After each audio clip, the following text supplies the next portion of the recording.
Hey, my name is Trey Burns. I play football, basketball, and track. My name is Garrett Tittle, and I play football and baseball for Call Athletics.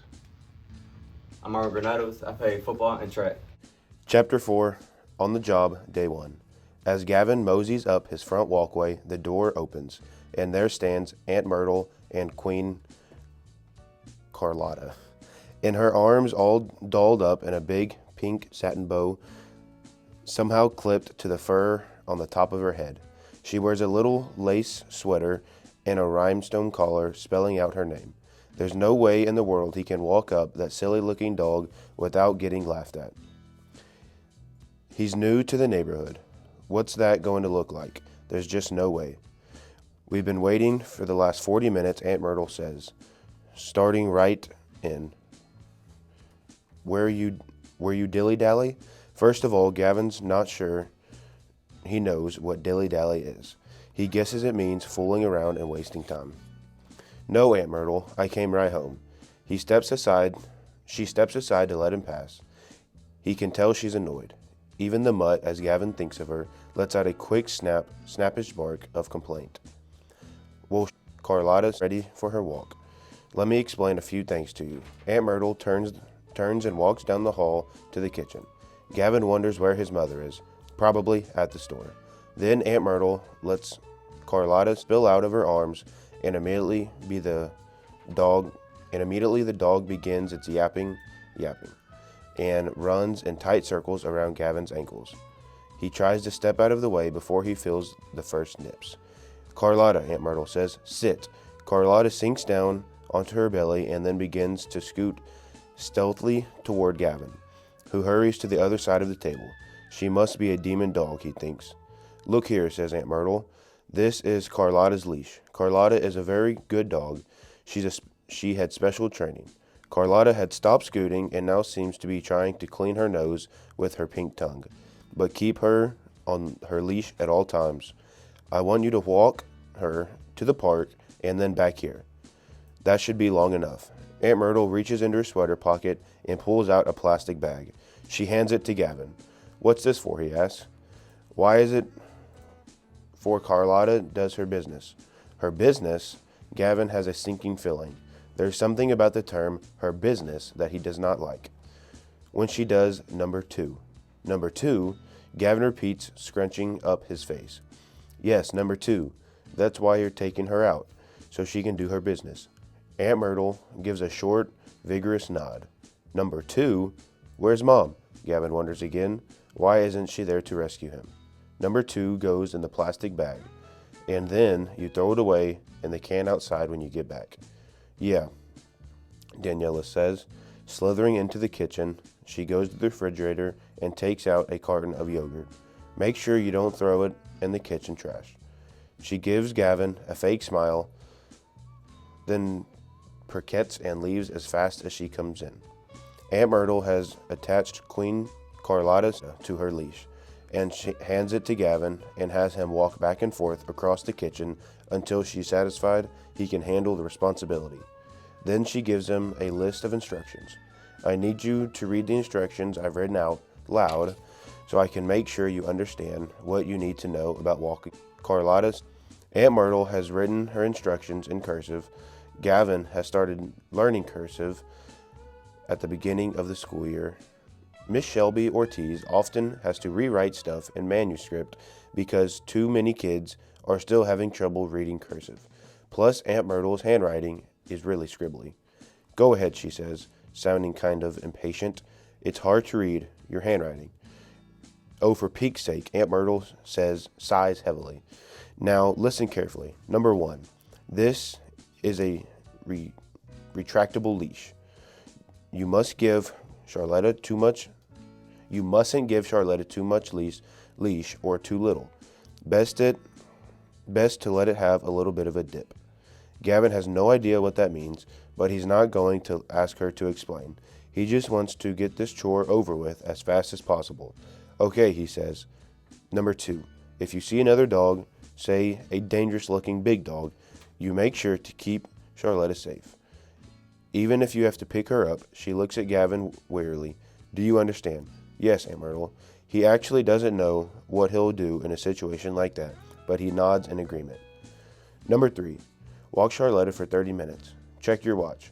When you've walked 15 minutes one way, it's time to turn around and walk back home. I don't want to be sitting here worried. Yes, Aunt Myrtle, he says again, wondering how long this is going to go on. Now, come over to the table. In the middle of it is a bowl of fruit. Aunt Myrtle takes an apple and places it on the table. Give me a plastic bag. Gavin hands it over. This is how you pick up Charlotte's business. Gavin frowns at the apple. Then he looks down at Charlotte, who is busy sniffing around the floor, around the table for crumbs. He feels a growing horror. Never had he thought about Carlotta's going to the bathroom that way. Aunt Myrtle continues with her instruction. Now this is what you do. She puts her hand in the bag, then places it over the apple. She picks up the apple, holds it high, then pulls the bag inside out by grabbing its top edge with her other hand. She gives the top end a twist and then ties the twisted end into a knot. Simple, she says, and it's the law. Not simple. Gavin cries out in his hand. He goes to gag. He knows he will. And make sure she has plenty of sniff time. A dog needs sniff time, even if you have to be out longer than 30 minutes. Aunt Maria pushes him out the door, then stares at the window watching him. He can feel her eyes on his back. He spots Richard heading his way. What a relief, since it's been because of Richard that he's in this mess. Maybe Richard will take care of the dirty work. Come on, Gavin says to the horrible dog at his feet. Carlotta and her lace and bow is almost impossible to walk. Either she runs ahead pulling at the leash, or she stops to sniff at something.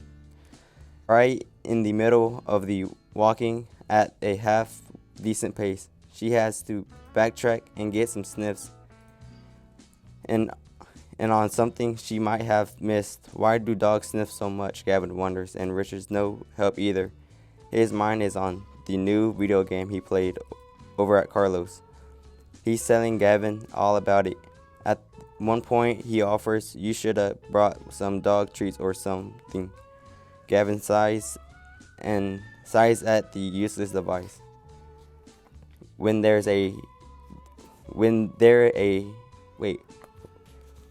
Then there are the times at Carletta's dash in the circles, wrapping the leash around the dog's legs. And she goes, "Man, that dog is crazy," Richard says with a mouth full of potato chips. He watches Gavin untangle himself. If Gavin has gone his way, he would have been eating his special snacks of wheat crackers and grape jam at home right now. 10 little wheat crackers with grape jam spread on each one, and tall, cold glass of chocolate milk. His mouth waters just by thinking about it. "Some chips?" Richard asks, angling the bag at him. Then he noticed the plastic bag is in Gavin's hands. "What you got that for?" "For Coletta's business." "Her what?" "When she goes to the bathroom, she goes in the bag." Gavin looks at Richard, puzzled. He tries to imagine what Richard has in his mind. The picture is ridiculous. "No, Richard, I have the bag for when Carletta goes to the bathroom on someone's grass. I pick it up with my hands in this bag and then throw it away in the outside can when I get back." Richard takes this in no response. Then suddenly he cries out, "Ew!" He looks over at Gavin, his eyes huge. "Ew, you have to do that?" "It's the law," Gavin says grimly. Richard peers down at Carletta, pacing and straightening at her leash. He says. Gavin glanced down and then up at the 3 boys from the 5th grade at the end of the block heading their way. It's Richard's older brother, Darnell, and 2 of his friends, Gregory Johnson, and that big boy with the last name for a first name, Harper, who who way too big to be in the 5th grade. He's one of the other new students, and some says he was in 3rd grade twice. There's something about him that Gavin doesn't like. Maybe their path wasn't across Gavin's hope. The older brother are walking super slowly, and every since in a while they stopped to pretend they were playing imaginary basketball game. Gavin looks down at Carletta again.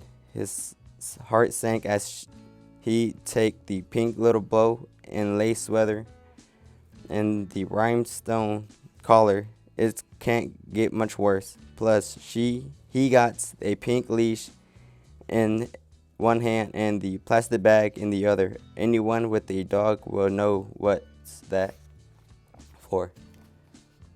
What would be really good right now is if the sidewalk would open up so he could drop down into the underground tunnel.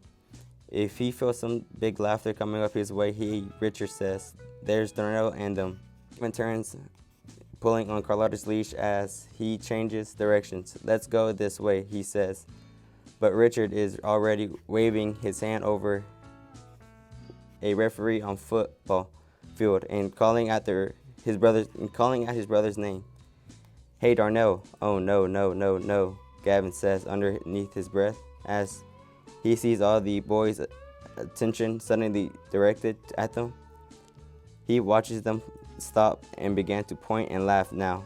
They seem to have forgotten their pretending basketball game. They're making their way towards Gavin, Richard, and Carletta. If only he could disappear. Of course, Richard doesn't get it. He's busy encouraging them. What are you doing? What are you guys doing? Where are you going?" Suddenly, Carletta raced in Gavin until he practically bonded up in the leash again. This brings more laughter from the three older boys. "That your dog?" Darnell asked Gavin, elbowing Harper. "No, it's his aunt's," Richard says, watching Gavin struggle to untangle himself from the leash. "What kind of dog is that?" Darnell asked, with his lip curled with disdain. "And why you put that bow on its fur?" I didn't put that bow on its fur," Gavin says, horrible. That's anyone who would think such a thing." He shortens the leash and Carletta strains against it. Then of course she starts up with the shrill, annoying yapping. "She's a Pomeranian," Gavin adds. "Why do you have a Pomeranian?" Darnell asks, frowning. What's good is a Pomeranian? It's like you don't even have a real dog." "This is not my dog," Gavin asks, feeling his face grow hot. "I just have to walk it and pick up the dog do." Darnell adds, noticing as the plastic bag. He begins to laugh extra loudly until he gets his friends to join in. Then Richard starts laughing. Richard, who's supposed to be Gavin's friend. Gavin decides to ignore everybody and move on past them. He starts towards Marin. He can hear the taunting voice mixing with the loud laughter as he backs the laughter at his back all the way down the street. "Hey Gavin, where are you going?" Darnell calls out. "Come on back. We don't mean to hurt your feelings, but Darnell." Can hardly get that out before he breaks down laughing again. That Harper guy say, "We understood. You can't help it. If you love your little Pomeraniac." Everyone burst out laughing at his joke. Darnell, Gregory, Johnson, and Richard. Harper laughs loudest. Gavin keeps walking, his mouth pinched with determination to ignore the laughter. When he turns to Martin, the voice finally fades. Then there's just him and Carlotta. Richard has going off with the 5th graders. Luckily for Gavin, Carlotta has had no business to deposit on anyone's front lawn so far. And walking down Marin is kind of nice. There's a bike shop with big motorcycles lining the sidewalk. Then there's a donut shop with the most wonderful aroma wafting out of it. He plans to bring money tomorrow and buy a couple, then eat them in front of Danielle and make her drool. He can't wait. Then there's the hobby store with all kinds of interesting stuff in the window. Little Miss Carlotta is prancing along, all happy it seems, and Gavin is thinking, this isn't so bad. They pass the coffee shop and some of the customers are sitting at outdoor tables, sipping their drink, chatting with one another, or just checking out the happenings on Martin. This is not bad at all. 4 more days of this and he'll have earned the money for Danielle's snow globe. Uncle Vester will be back from his conference, and things will be back to normal. No more Aunt Myrtle checking his plate to see if he's eating all his Brussels sprouts or beans or turnip green. They pass Wendy's wonderful wigs with its crazy display of wigs on the stand just outside the store. Blonde ones, red ones, brown ones, jet black ones. Suddenly, Carlotta begins that low, throaty sound she makes when she's thinking about misbehaving. It gives Gavin a not so good feeling. He clutches the leash a little tighten in anticipation of what he doesn't know. He looks down at Carlotta. Something about the way she's pulling a little at the leash fills him with dread. He needs to get her past Wendy's wonderful wigs. There's something about that place that disturbs her.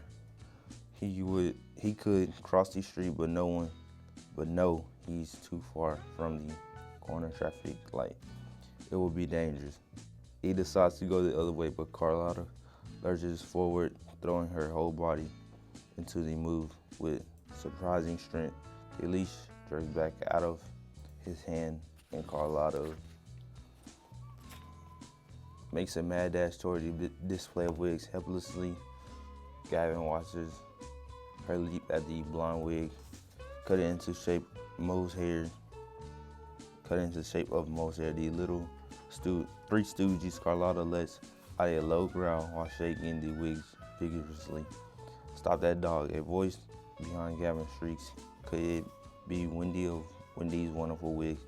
She toddles out in some of the highest heels he's ever seen. She throws her hand in the air and does a little hop on her thigh, on her high heels. Stop that dog, she repeats, then looks around for help. The butcher has come out of his shop next door while Gavin looks on, not knowing what to do. The butcher grabs on one end of the wigs and begins to pull, but Carlotta got an iron grip on it. She curls her lips back, showing her teeth, clenching tightly on her wigs as she hangs on fiercely. Gavin never knew that Carlotta could be so strong and stubborn. He knows he should do something, but he can only stand there watching. Finally, with one strong jerk, the butcher frees the wig and holds it up out of Carlotta's reach. Gavin manages to grab the leash and wind the end around his hand just as Carlotta leaps up at the wig again. That dangerous dog, the wig lady screams. She stands there holding her head as if she has had a terrible headache. She should not be allowed out if she can't be controlled. I'm really sorry, ma'am. I didn't know she didn't like wigs. I just started walking this dog today. She's not even my dog. With that, Gavin shortens the leash even more. Carlotta struggles against it. He has practically dragged her away from the shop and enticing wig stand all the way down the street. Carlotta tries to pull back toward Wendy's wonderful wigs as if she just wants one more go at the blonde wig. The end of the block seems miles away. He hears the wig lady protest at his back until he finally turns the corner towards his house. Then, as if that isn't enough. Queen's Carlotta starts barking at a big Labrador snoozing in the shade of an elm tree in a fenced yard. She must know that there's no way the big dog can get at her because she turns fiercely, pulling back her lips, snarling and barking loudly and straining in the Labrador's direction until the big dog is fiercely running back and forth on the other side of the fence, barking in frustration.